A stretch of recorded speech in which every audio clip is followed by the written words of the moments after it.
Chris Rock stands as one of the most powerful voices in American comedy, a fearless artist who transformed truth into laughter. His sharp intellect made millions laugh, while forcing them to think deeply about life itself. From the broken streets of Brooklyn, where he grew up poor, hungry, and fighting every single day, he rose to become a global legend, celebrated and admired worldwide as living proof that you can rise from absolute nothing to extraordinary heights. With 4 Emmy Awards, 3 Grammy Awards, and countless honors decorating his journey, Chris Rock didn't just tell jokes. He rewrote the rules of comedy itself, turning humor into a force of wisdom and bravery. For over 30 years, he commanded the biggest stages across America, where his voice rang out like both a confession and a lifeline for an entire generation searching for truth wrapped in laughter. But beneath that dazzling success lies a story that's far from perfect, far from easy.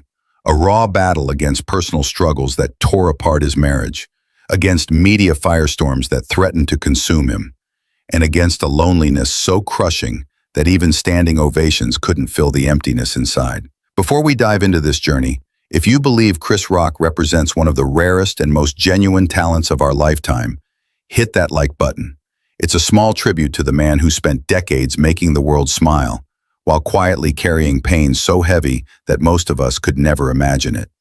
It breaks your heart to realize that the voice destined to make millions laugh was first shaped by silence. The same man who would one day fill stadiums with roaring laughter began his life knowing only the sound of rejection, of doors slamming shut, of whispers that tried to make him invisible.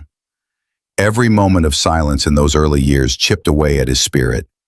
Every single day felt like holding on to a dream too delicate to survive the weight of reality. Chris Rock entered this world on February 7th, 1965, in the small town of Andrews, South Carolina. He was the firstborn among 7 children. While he was still just a baby, his parents, Julius and Rosalie Rock, made the difficult decision to leave the red clay roads of the South behind and journey north to Brooklyn, New York, chasing that famous American dream that so often breaks its promises to people who need it most. What they found was a tiny, cramped apartment in Bedford-Stuyvesant, a neighborhood where police sirens screamed louder than children's lullabies, and where brutal winters slipped through the thin walls like uninvited ghosts. His father, Julius, worked himself to exhaustion as a truck driver and newspaper delivery man, his rough hands forever marked by engine oil and tiredness that never seemed to fade. His mother, Rosalie, spent her days teaching small children in preschool and her nights walking into troubled homes as a social worker, trying to help families barely hanging on. The smell of machinery and school chalk lived together in their tiny home, hard, back-breaking work and fragile, flickering hope sitting side by side at the same worn kitchen table. Late at night, she would sit under a dim, buzzing light bulb, carefully sewing torn clothes while his father counted out loose coins on the scratched tabletop. Each metallic clink a harsh reminder of how dangerously close they lived to the edge between survival and starvation. Through their thin, cracked windows, the sound of laughter from wealthier families nearby drifted in like a beautiful melody that somehow wasn't meant for them. When Chris reached 10 years old, the city school system placed him in a new school, miles away, across town, through a desegregation program designed to create equality. But what it actually delivered was something much more painful. Every single morning, he climbed onto that yellow school bus that carried him not just across Brooklyn's streets, but into a completely different world. A world that made it clear he wasn't welcome there. He became one of the very few black children surrounded by a sea of white faces that greeted him daily with insults and violence. Some mornings, he would tie his shoelaces so incredibly tight that his fingers ached, as though those knots could somehow hold his breaking spirit together. Every school hallway transformed into a dangerous battlefield he had to navigate completely alone, without any protection. Every burst of laughter he heard that wasn't directed at something funny, but at him personally, cut wounds deeper than any physical bruise ever could. He never spoke a word about it to his parents. He carried those bruises, both the ones you could see and the ones you couldn't, like secret homework that was never finished, never graded, never acknowledged by anyone. By 13, Chris Rock had learned that silence could be safer than truth. He walked fast, spoke little, and use humor as a shield. Brooklyn in the 1970s was no place for innocence. The air smelled of smoke and rain, and even dreams seemed to shiver in the cold. Yet somehow, in that noise and grayness, Chris began to listen to the rhythm hidden inside it. Every insult, every long walk home became a lesson in timing and survival. By 18, he had lived a lifetime of pain and learned to wear laughter like armor. He took small jobs, saving change for comedy club tickets. Sometimes he'd stand outside the famous New York clubs, listening through the walls as laughter spilled into the night. "I learned to laugh before I learned to breathe," he would later say. "Comedy was my way of staying alive." When Chris Rock stepped into adulthood, he stepped into uncertainty. At 18, he had no car, no safety net, no promises. He lived in a room so small the walls whispered when he breathed. Sometimes the heat died for days, and he'd sleep in his jacket, counting ceiling cracks to forget his hunger. By day, he pushed mops through empty diners. By night, he climbed onto tiny stages in smoky basements, gripping a cracked microphone. The pay was almost nothing, sometimes just a drink or a few dollars. Some nights the crowd turned on him, booed, laughed for the wrong reasons. That echo stayed with him, sharper than childhood silence. There were nights he rode the train until dawn, too broke to go home. "Sometimes I told jokes to keep from crying," he said. "I wasn't trying to be funny. I was trying to stay alive." Every rejection, every sleepless night, he turned into words. He performed wherever anyone would listen, in basements and dive bars where the crowd was more drunk than alive. Then, in 1986, destiny walked in. Eddie Murphy stepped into the club and saw something no one else had: fire. He watched the skinny kid stumble through his set and smiled. That smile changed everything. Chris was 21 when Murphy brought him onto Beverly Hills Cop 2. The role was small, but it was everything. After years of hunger and humiliation, someone had finally heard him. Hollywood opened its doors, but not its heart. The rooms were colder here, lined with gold plaques and polite smiles. In 1990, Saturday Night Live changed everything. Under the cold blue lights of Studio 8H, Chris performed in front of millions, dying a little inside every week just to stay alive on screen. "You either kill or you die," he said later, "and most of us died before we learned how to kill." When SNL ended in 1993, he went back to small rooms and flickering stage lights. He hit the road again, bleeding truth every night. Then came the fire. Bring the Pain in 1996 wasn't just comedy. It was combustion. The crowd roared like thunder meeting confession. It won him 2 Emmys and redefined comedy itself. The late 90s blurred into airports and endless lights. Bigger and blacker, never scared, the titles sounded fearless, but behind them was a man burning himself to keep the world warm. The Chris Rock Show gave him truth as a weapon. Everybody Hates Chris turned his childhood pain into laughter for millions. Yet behind the cameras, he was still that little boy trying to be enough. Some films struggled. Head of State barely broke even. I Think I Love My Wife left critics cold. Failure doesn't shout in Hollywood, he said. It whispers. But Chris Rock never lived for applause. He lived for truth. March 27th, 2022. The Dolby Theater shimmered in gold. On stage stood Chris Rock, delivering jokes to a crowd that adored him. Then came one line, quick and playful. The audience laughed, but in an instant, the air shifted. Will Smith rose from his seat, walked toward the stage, and struck Chris across the face.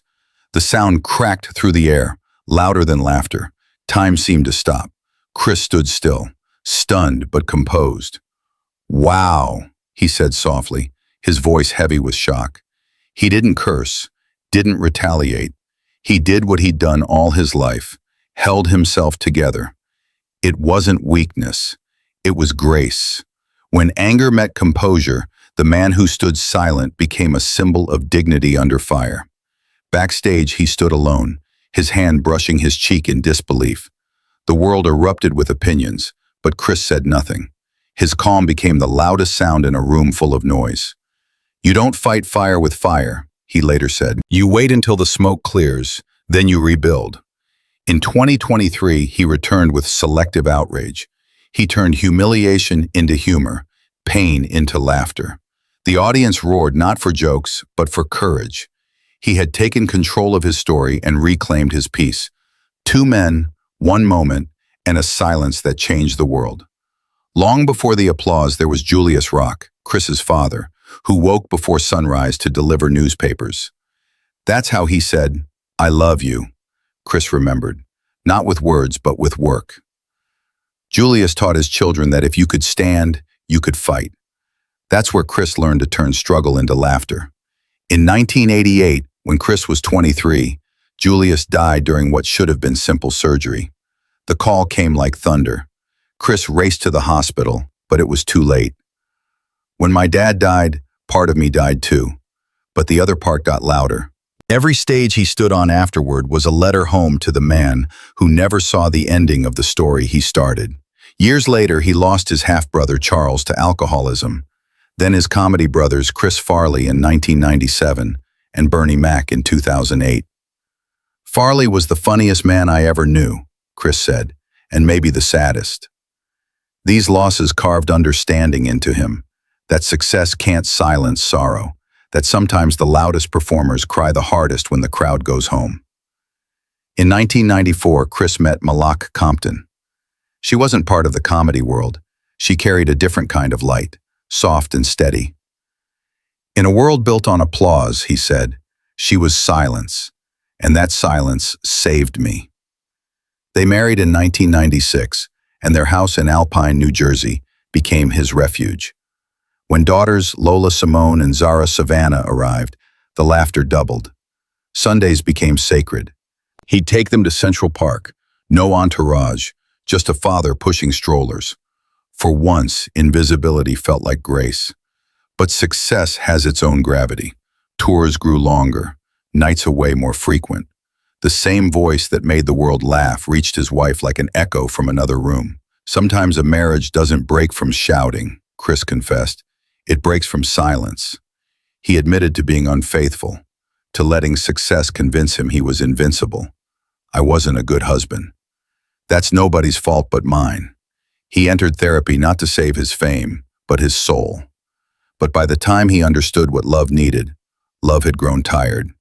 They divorced in 2016. Still, they chose grace. No public fights, no blame. Chris bought a house nearby, showing up for school pickups and recitals. Being a father isn't about weekends. It's about showing up. It was humility in motion, quiet redemption that doesn't need applause. Now at 60, Chris Rock stands at the quiet summit of understanding. His net worth is estimated at $60 million, but ask him what matters most. Peace, that's the real wealth. His home in Alpine remains a sanctuary. His daughters, now grown, are carving their own paths. Lola studying in Paris, Zara continuing her mother's humanitarian work. In 2024, Everybody Still Hates Chris premiered, marking his return as narrator and executive producer. He's developing a new film project, his most personal work yet. "You don't retire from truth," he smiled. "You just find new ways to tell it." His days now begin with meditation, early walks, and gratitude. Diagnosed with nonverbal learning disorder in 2020, he approached it with honesty. "I used to think I was bad at people. Turns out I'm neurologically bad at people." Therapy remains a lifelong practice. These days, his joy is simpler: cooking at home, calling his daughters, slipping into small clubs unannounced. When it's good, it feels like breathing. Looking back, his life reads like a long heartbeat, pulsing with triumph, trembling with loss, steadying with grace. He's no longer the man who defined comedy through outrage. He's the man who redefined it through compassion. Chris Rock's story reminds us that greatness isn't about never breaking. It's about rebuilding with love. The stages will fade, the crowds will move on. But in a quiet house in New Jersey, two voices still call out, "Dad!" And somewhere in that sound, laughter lives again. Softer now, but eternal. Because in the end, no one is perfect.